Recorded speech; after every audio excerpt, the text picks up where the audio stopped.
Welcome to MMT Chats. This episode is brought to you by ISCAR with new ideas for machining intelligently.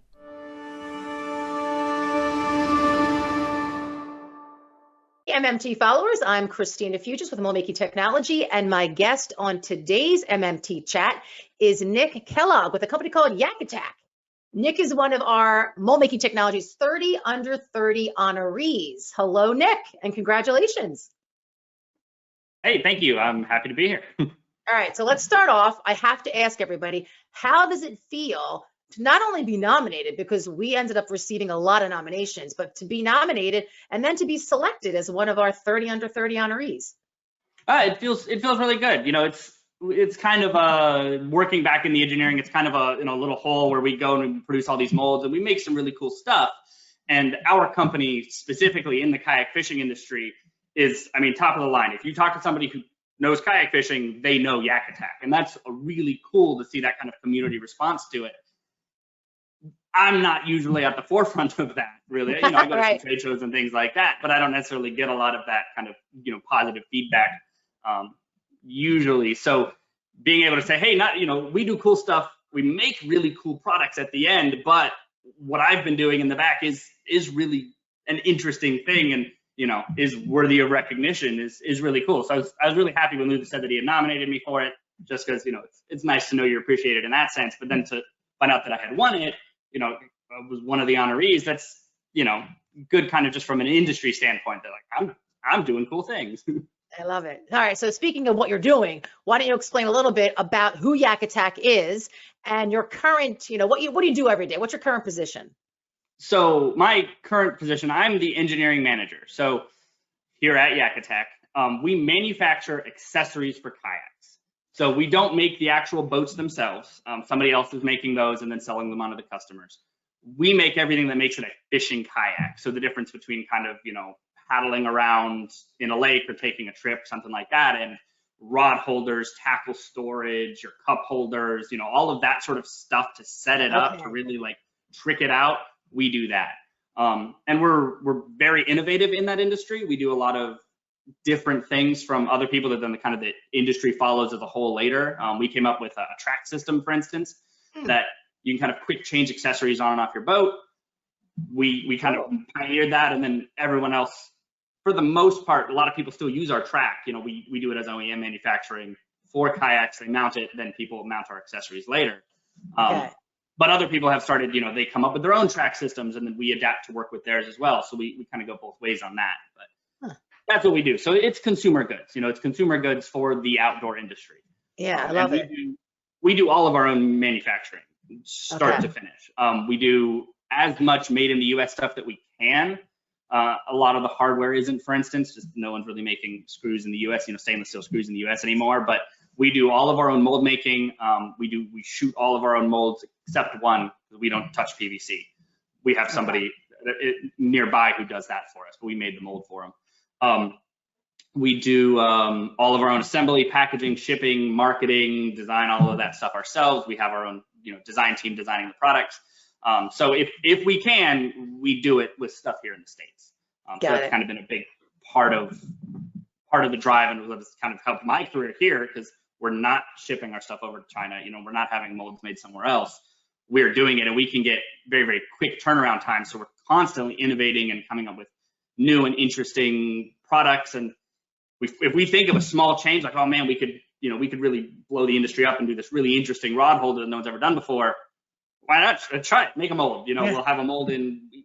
We've gone from ideas to molded parts in under 24 hours. We're incredibly quick turn in our mold tooling. So we do whatever we kind of think up and try it. So I love that. We have a lot of rejected molds, but you have that control inside when you do all of that. That's good. You're able to react quick. All right. So why don't you back up a little bit? Because what intrigued me about you for this recognition was your journey, and like I said to you earlier, I think it's important to get stories of people like you out into the world, to let people know you don't have to be a certain this to enter into manufacturing and to have a successful, fulfilling career and grow within that path. So why don't you give a little snapshot like your background, your schooling, and any other job history, because from what I understand, like you're into this world with no real engineering experience, and you're now today the engineering manager of this company. So take us back and take us through. Yeah, so I was homeschooled up until high school. So it started out kind of with that. That kind of helped a lot, honestly. You know, we would do our schooling. My mom has a degree in early childhood education. Like, she did very well at the schooling. I don't want to discount that, but right, really, school can take 3 or 4 hours if you condense it down to not all the other stuff. So, you know, we're going to learn and learn, you know, math and history and reading and all of these things. And then you're going to go do things. We did a lot of kind of like deep dive learning about stuff you cared about, which has, you know, then helped me later to kind of find something and pursue it rather than kind of rote memorization or that sort of thing. I then went to high school. I did eventually discover girls and decide I really wanted to go to a real high school. So I did that, and then did technical theater. So there was a lot of problem solving and make it work and kind of figure out all of this technology that at my high school wasn't very well supported. A lot of it had been was older stuff, and we had a lot of cool stuff, but we didn't have a technical kind of teacher. So just kind of figured it out as I went along. So, you know, programming the lighting equipment, I, you know, had to find a floppy drive, because even when I was a kid, those things were old. Had to find a floppy drive to figure out how to mount it in my computer so that I could interface with the programs to set up proper programs for our lighting equipment, all that sort of thing. So just kind of figuring it out as I went along. Is an Eagle Scout, so kind of that self-reliance, and yeah, I believe I can do anything I really want to. You know, I can just figure it out. It might not be the fastest, but I can figure it out. That, you know, has helped a lot in the kind of the manufacturing career. That's your mentality. So you're like Nick, figure it out, Kellogg. Yes. So, like, you know, I'm in the middle of replacing my well pump. You know, I don't call an electrician or an auto mechanic or anything to do anything around my property. I didn't figure it out, and then I'll do it. And it's usually slow, but now I know how to do it. Yeah. So that's kind of always been my mindset on things. So then I went to college. My goal was to do engineering, you know, physics as a bachelor's, and then go into engineering. I'm a terrible student. You know, I don't learn by that memorization or doing things. I need to have a end goal that I want to produce something for, and then I can figure out whatever. Doesn't work so well in college. So I only went for about a year. Okay. And then got out and kind of puttered around. Went to paramedic school for a couple years. That wasn't really a great fit, but eventually ended up moving out to this area because my wife is from here. And my dog got out, and so I was looking for the dog. Charlie, or Luther, the owner of the company, his cousin's girlfriend went to high school with my wife. We saw them as we're driving around on the four-wheeler. He's like, "Hey, my cousin is hiring. You should come work at Yak Attack." So I was looking for a job because I was working at a home for adults with disabilities at the time. So completely unrelated. And then, so I did. I had somewhere to work, fine. And it was really interesting. I was working with CNC routers, not actually with the router so much as finishing the goods. But, you know, the manager of that department went to lunch and like, "Hey, you know, you go to lunch every day and the machines sit idle. I can do that. Like, I've seen what you do. It's not that complicated. I want you to teach me so I know how to do it right. I don't want to break this." They were pretty simple little routers, but, you know, so he taught me how to do it. And then at one point, Luther needed something done, and I'm going to have to be in here all weekend, and I'm supposed to go to a movie or something with his kids. He had to do something. Like, well, actually, I know how to do that now. I've made sure that I could run the department when needed to. And so he gave me a shot at it. And ever since then, it's just been kind of that repeatedly. When I first started, he likes to tell the story. We were making a machine, and there was a hole that needed to be tapped. And so he asked me to do it. He kind of showed me how to tap it. But he's like, you know, "Okay, go get a 1/4 tap." I'm like, "Well, I know what the 1/4 inch probably means, but what is the 20? Like, why is it 1/4 20? So like, I had, no idea about any of that sort of thing. So, you know, kind of just to show the level I was at technically. So he showed me, and I immediately broke the tap. And he had to get it EDM'd out, and it was the whole thing. But so then that next day that was a Friday night. The next day, I went back in on my own time and tested and started tapping holes. And so I went to Tractor Supply, because they sell taps, and bought one of every size that, you know, was roughly what we were using. I didn't get it into like the giant ones, but, you know, a couple of each size, and drilled holes in metal and started tapping. And he, you know, walked in halfway through, and I didn't think it was Saturday, but and he looks at me and there's a pile of broken taps and a pile of good taps. And he's like, what happened? I'm like, well, I don't ever want to do that again. Like, I'm never going to break a tap again. I have, because it does still happen, but But I love that mentality. Yeah, something was wrong, and at the very least, I'm not going to do that again. They've broken for other reasons, all sorts of different things. Turns out oil is important, all of that, but I'm not going to make that mistake again. Has kind of been the mindset I've taken from all of this, and shortly after that, Luther wanted, like, hey, you should do more engineering. Like, I want you to do this, but quickly, I wanted to grow. I wanted to get into this as a career, long-term, buy a house, make more money. Right. My kind of first question, Luther's like, Luther, here's the salary I want. I want this. Not give me that and then I'll learn, but like, I want to know what it's going to take for me to learn to get to that point. And that's kind of the thing that I've found has been kind of lacking in some people in terms of advancing in a career, is that, well, if the company paid me more, then I would do more. I'm like, that's not, that doesn't make any sense. You need to figure out what it takes to learn, and the company should support you, give you the time and potentially paid, to learn those things and learn these skills. But it's definitely a balance. You don't get paid as an engineer and then learn to be an engineer. You need to, do both together, and it takes a lot of work. But so throughout that, Luther's like, look, he's incredibly critical and very specific about where your flaws are. Like, these are all the problems you currently have. We're gonna go have a beer and I'd love to hang out with you. Like, we're, totally fine, but you messed this up. Don't do it again. And that's been the whole thing. And I've made some mistakes multiple times. It has that's how you learn. Yeah, I'm very good at accepting critical feedback. Like, here's where we went wrong, and try to do at least better next time. Not perfect, but better. Yep. And that's the only way you're going to grow. So if you make a mistake and you're critiqued and you go over that, you're right. There are the people that would then run away from that and give up, where you are looking at those opportunities to then grow again, to then grow again, to then grow again. Right. I mean, that's the attitude. Yeah. And the thing, so now in kind of to bring it around as far as I know we're talking about the mentoring things, that was some of the things you'd mentioned, to kind of bring that around. The other side of that coin, though, is it's, I think, really easy to just be harsh and critical all the time. And it's demoralizing. And I've been pretty good at, not internalizing that and, letting it go and doing better. But I know that that's difficult for some people to do. So trying to balance that, like, here's all the areas you're failing. You are doing well here. Like, we're happy with the progress, but it'd be even better if you fixed these things, keep working, kind of helping to build them up so much as, kind of force feeding them criticism until they leave. So you start with the positive, and then you give the critique, right? Start with what's good is happening, what progress is happening, and then critique. Kind of, and I know that I don't like it necessarily in that exact wording almost.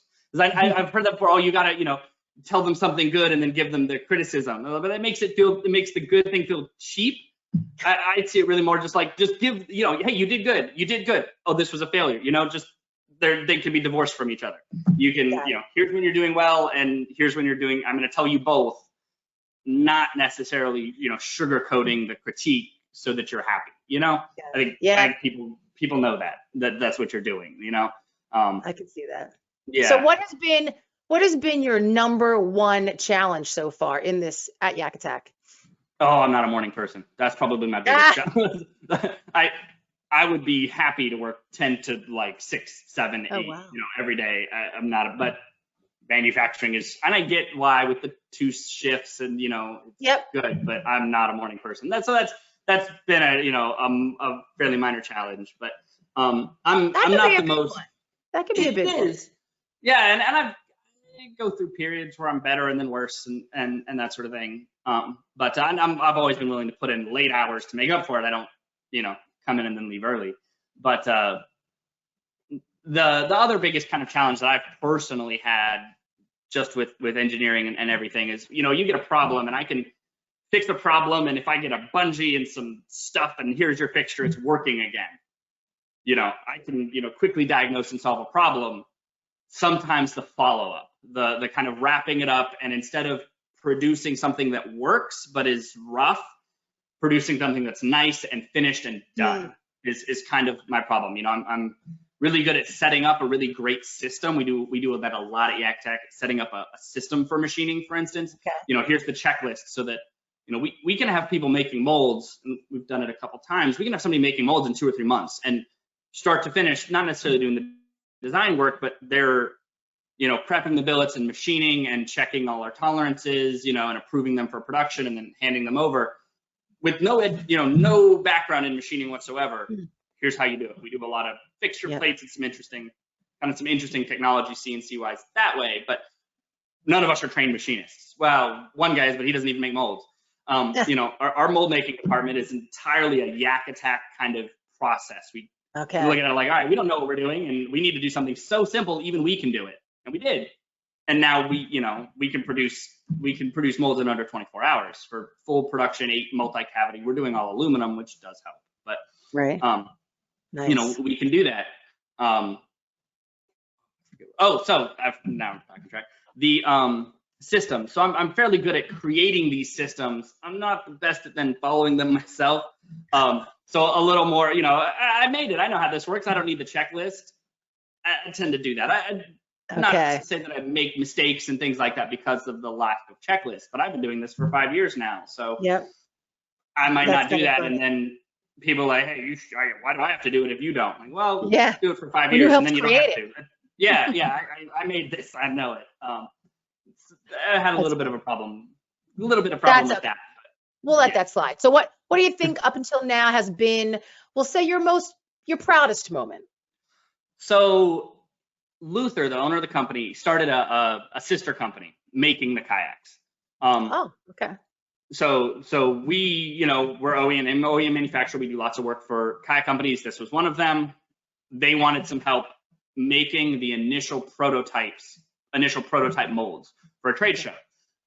So these are MDF molds that you then, you know, prep and everything, and then you can rotomold in them to make the kayaks. They're not perfect. You got to weld them up. You only get like 10 boats out of one mold before it's scrap. It's made out of fiberglass. Eventually, but what we needed to do was make these molds. Well, Luther, who has 2 daughters, he works a lot, which is fair. But he'd been promising them forever that he was going to take them to Italy when they graduated high school. That was like the big family multi-year, like, yeah, I missed your play because I was working, but here's what we're going to do. So he had to go to that, which is totally fair. Well, the design process ran late, and just everything ran a couple days late until suddenly what should have been done several weeks before, he had to leave. So I needed to do it. So making these 2 boats, it took about 2 weeks. I lived at work for 2 weeks. You know, work 16-hour days, sleep, and then immediately back to work making these molds. You know, get it all queued up so we'd have a nice long run so I could sleep while it was running, and then continue right back into work. Wow.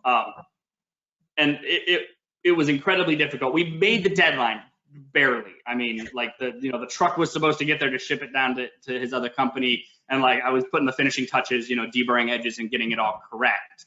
But getting that done, it was incredibly difficult.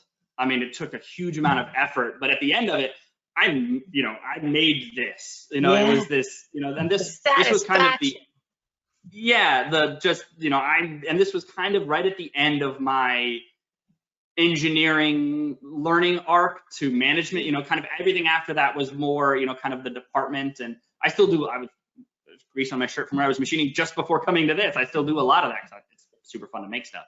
But that was kind of I'm setting up systems now to build a department and a manufacturing flow for molds. That's kind of how we treat it.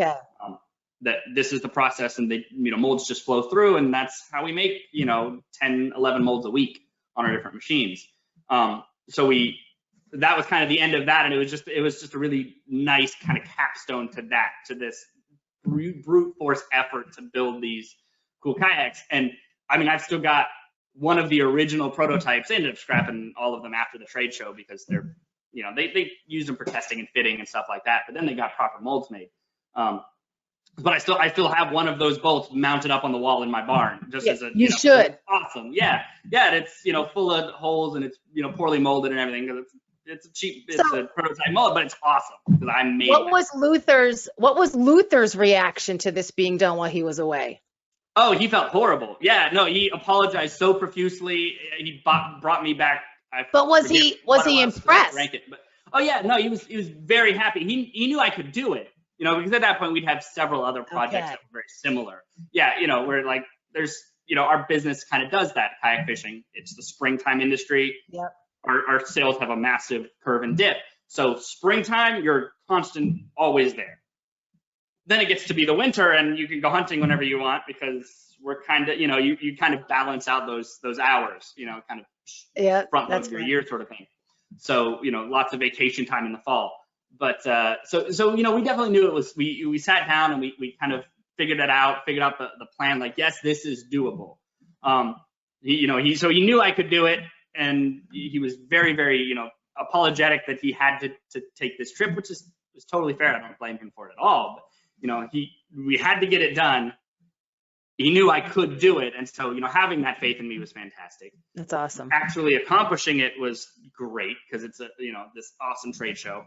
You know, these awesome kayaks at this trade show that had a great response, and, you know, kind of hearing people talk about it, like, yeah, I did that. I'm yeah, exactly. I was part of making that happen. All right, so let's step back. The drinks the guys brought me afterwards, great. Oh, that's awesome. So let's take a higher view. So when you think about when you came into this, right, from them approaching you saying, hey, my cousin's hiring, what were some of the myths, you know, that is out there about manufacturing in general, about mold manufacturing, that you have seen, like, that you've busted, or you've seen busted as you've worked in the field, that you could say, hey, it's not like this, or it's not like that? I mean, well, so there's kind of I'd say there's kind of two different sets of kind of, you know, myths and that sort of thing. There's what I knew before entering manufacturing, then entering into manufacturing, because honestly, before I entered into manufacturing, I didn't really think about it as a career path. You know, that was something that people did overseas, and then they imported it, and we did the design work, but then somebody else did the manufacturing because it's so much cheaper, and, you know, whatever. So that was kind of the first thing that, you know, living in small town, rural Virginia, you know, I have cows on 3 sides of my house, like living there, and in this town of like 500 people, like nothing, in what used to be a grocery store because it has all the power needs for 3-phase for the machines. Okay. There's a company that's making world-class mold tooling. We weren't at the time, but, you know, that's capable of making this mold tooling, you know, doing all that sort of stuff in rural Virginia. It never crossed my mind that I could go into manufacturing. And one of the things that has kind of busted that open as I look more into, you know, machine shops, because there's a couple really deep holes that we don't really have the equipment to do, so we'll contract that out. You know, well, where would you find that? Like, oh, everywhere. Like, there's so many different places and people that work in manufacturing, either directly or kind of tangentially in support roles, that I never thought about work. You know, I went to a very large high school that had all sorts of career days and, hey, here's all the stuff you can do, that I don't really feel like manufacturing was ever an option. Okay.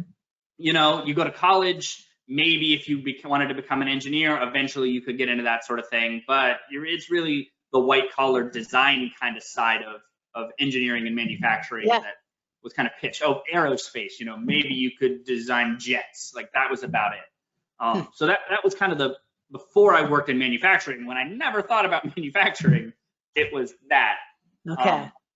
That's the one that's kind of been blown open, that this is an option. There's lots of it out there, and lots of it that you know, people should be more interested in and value more from an education and a career path and a possibility that I don't think we really think about it in the States. After working here and knowing more about manufacturing, I think probably the biggest thing I've found that's kind of been a myth that we've kind of broken here is that molds should be these slow, complicated, I mean, they are, but, you know, expensive things that you have to send overseas because, you know, you couldn't possibly do it here. It's an investment, and you need to be a consumer goods with enough products. You know, one-off really wouldn't make sense. But, you know, for a major company, why aren't more companies doing all their own mold making and injection molding? Like, we did this, and we have some talented engineers and some talented minds. But if you go into it with a mindset that you're going to figure it out, you know, anybody could do this if they're willing to invest in it. You know, I mean, and now we're making even our most complicated molds, you know, these giant, you know, multi-core pulls and hot sprues and all those sorts of things, we're making them for under 10 grand typically, you know, and our turnaround times are incredibly quick. You know, we contain all our own IP. No one is making our molds after hours and selling it to somebody else. Like, right. You know, and if they did, if somebody, you know, very few products of ours have really been knocked off, because by the time it can get to somebody who wants to knock your product off, they design their own and build their own stuff with all those lead times and ship it over here. We're 3 product generations later because the molds are cheap. So, you know, we've been on the market for a year. We've decided, wait, we're going to really upgrade this thing and make it this awesome new rod holder that's got all these new features, and they're back to trying to catch up to us. Yeah, you know, exactly. Some of our competition does some similar things. They're outsourcing overseas. Maybe it is their design, you know, whatever, but they're importing it. By the time they've, you know, kind of, oh, we're going to capture this market, the market's moved on and we're doing something totally new and kind of innovative and, you know, changing the game in terms of what people do with kayak fishing. So would you say, what is the key to YakAttack being able to do that? Is it your process? Is it your people? Is it the technology that you employ? What do you, if you put it in a nutshell, how are you able to do this? I think it's thinking about it in that way. I mean, part of it that really helps us is that the head of our company, the owner of our company, who's got a very heavy hand in all of the, let's say that, I don't mean that in a negative sense. He's got a lot of input into our entire process, is an engineer. That helps.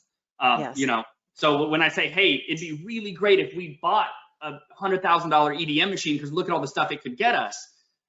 That's awesome. Yeah, for one mold, it's a horrible investment. It doesn't make any sense. But I think typically when you get into kind of the more accounting, business degree kind of style of, oh, well, the return on investment on this is so low, you have to look much further to get this kind of return. Yeah. You know, we are a company of 70 people and we've got total kind of in the engineering department, 7 or 8 full-time engineering, machining, you know, doing that stuff. So we're heavily engineering, which is an investment that I think then pays. You know, it's worth it. Doesn't make sense the first year. You know, you kind of have to look at it as a much more long-term investment that we've made to do the things that we do. That's interesting, because that actually is a big trend too. People talking about within this sector of manufacturing, mold making, really getting more focused on the design and engineering side of that business. Like the future is in that portion of the process when you think about what's happening. So that makes sense.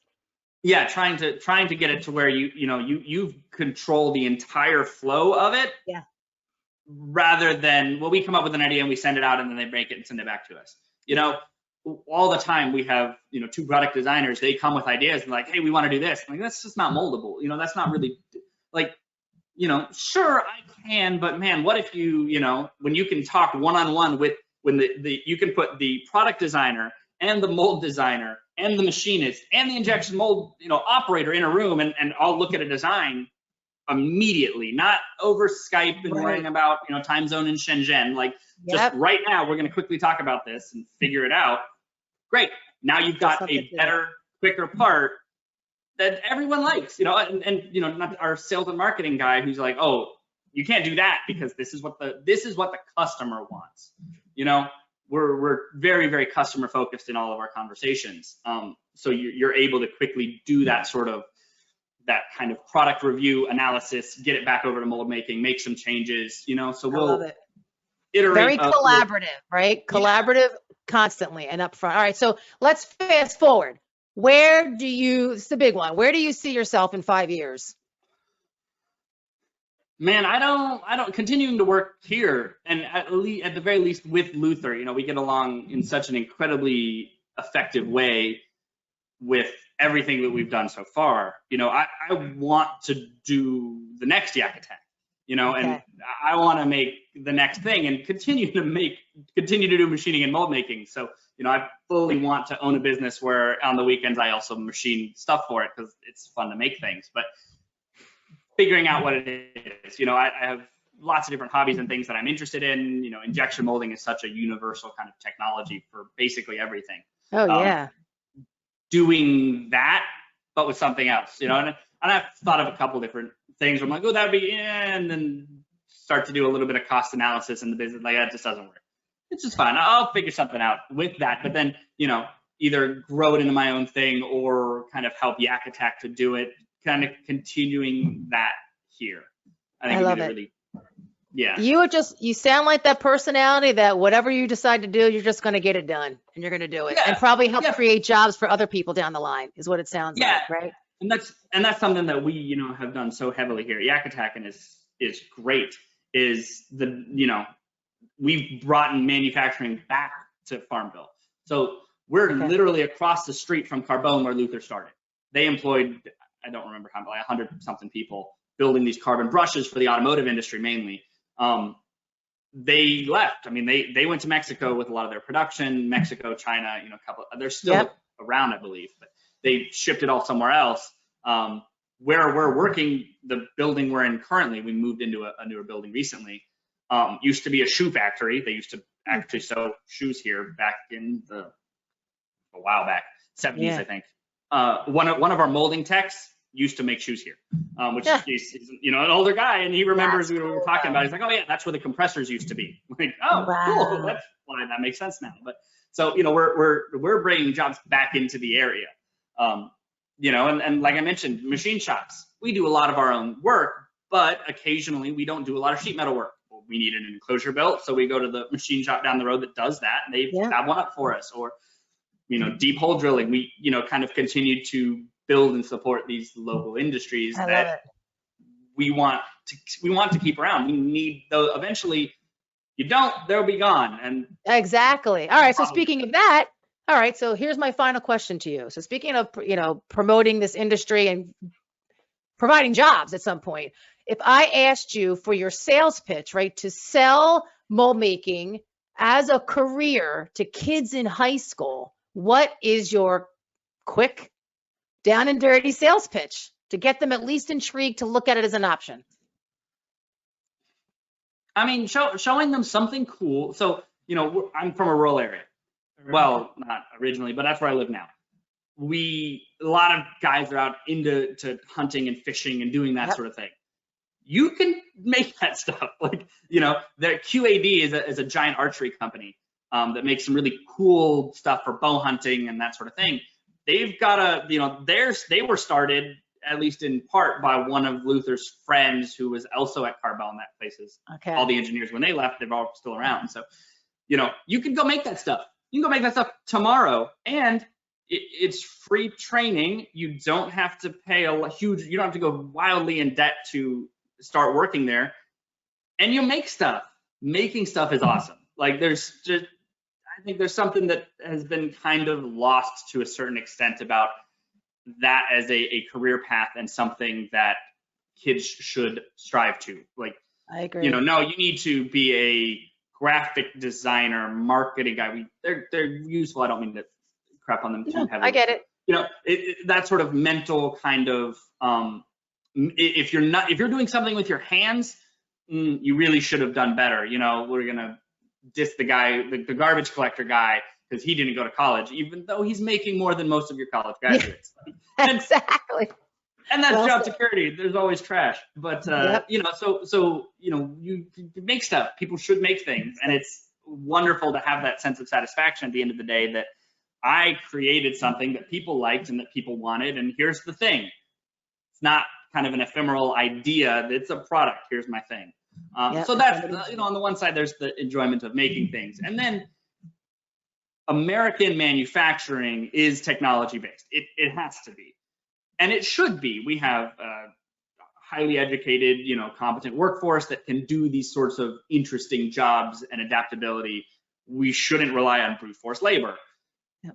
So you're getting to do, you know, we're figuring out EDM and fourth axis machining and, you know, injection molding, and that's cool stuff to play with. Like just to sit around and do is awesome. So there are jobs where you can do that sort of thing. There's such a growth of this kind of like hobbyist DIY kind of machinists and 3D printing and all these things, which is cool. People should do that. You can also do that as a job. Like that's the thing that people will pay you to do professionally. There's nothing wrong with the DIY. You started out with a lot of DIY, like those hobby routers that when I first started working was a hobby machine. Then we souped up a little bit, but we started with that. So if you like doing those sorts of things, buy one, start making stuff, and then sell it. You know, your overhead's fairly low. You can start making a product. You can sell it at that cost. When you get big enough, we now have a 4.5 by 8 foot full size CNC router. It's amazing to have. I've built cabinets for my kitchen. My son has a great train table with a tunnel and everything. You can make all this stuff. And yeah, awesome. You can make. So the whole sales pitch basically is, if you like things and you like to buy those things, you can actually be a part of making those things and get paid to do it. That's pretty much what it is. Because where do they think all these things come from, right? Somebody's thinking of them to create them, and someone is actually making them. So I think that's a great way to end this.